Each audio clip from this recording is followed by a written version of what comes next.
जी तो प्यारे बच्चों, कैसे हैं आप? मैं उम्मीद करता हूँ कि आप सब ठीक होंगे। आज की वीडियो में बात करेंगे हम क्लास 11 केमिस्ट्री की चैप्टर 10 इलेक्ट्रोकेमिस्ट्री। आज करेंगे क्विक चेक 10.6। चलते हैं वीडियो की तरफ। तो होप सो आपको पिछली जो मेरी एक्सरसाइजेज आपने देखी हैं वो भी समझ में आई होंगी। अब हम इसको भी हल करते हैं।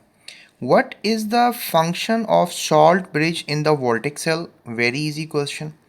Calculate the voltage of a cell having iron and copper electrodes.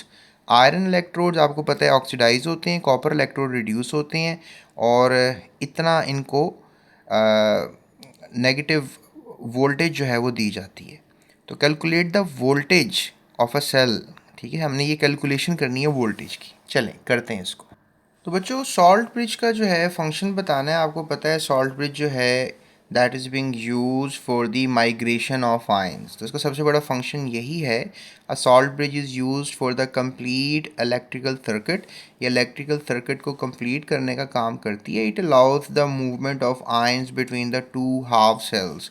ये दो हाफ सेल्स के दरमियान जो है मूवमेंट ऑफ आयंस करवाती है। Thus ionic balance is maintain, ताकि इधर भी आयंस और इधर भी आयंस बैलेंस रहें। माइग्रेशन ऑफ आयंस करवाती है।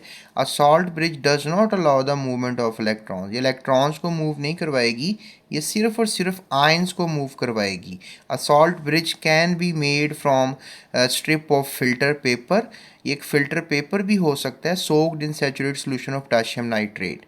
और पोटाशियम नाइट्रेट के सोल्यूशन में सोक किया हुआ सोल्यूशन का एक फ़िल्टर पेपर भी हो सकता है। तो ये एक ज़बरदस्त बात आपको बताइए, याद रखनी है, बोर्ड के लिए बड़ी इंपॉर्टेंट है। शॉर्ट क्वेश्चन आएगा। ठीक है, अगला क्वेश्चन करते हैं।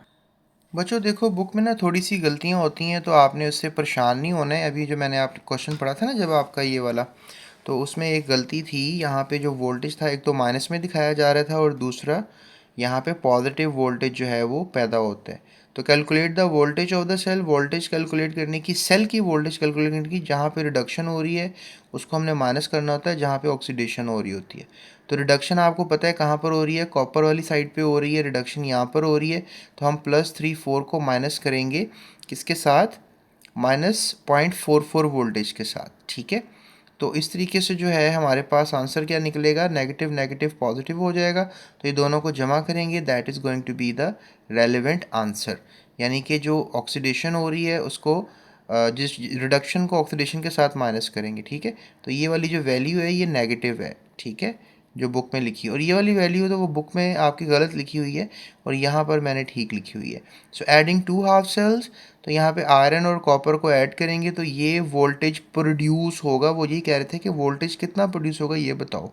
तो जब हमें इलेक्ट्रोड पोटेंशियल का हमारे पास अंदाज़ा होता है ना इनके, तो हमारे पास जब स्टैंडर्ड इलेक्ट्रोड पोटेंशियल का हमें अंदाज़ा हो, तो उसकी वजह से हम कितना वोल्टेज प्रोड्यूस हो सकता है वो उसका हम अंदाज़ा लगा सकते हैं। तो ये देखो हमने लगा लिया, दैट इज़ 0.78 वोल्टेज प्रोड्यूस होगा जब हम इस फॉर्मूले का अप्लाई करेंगे।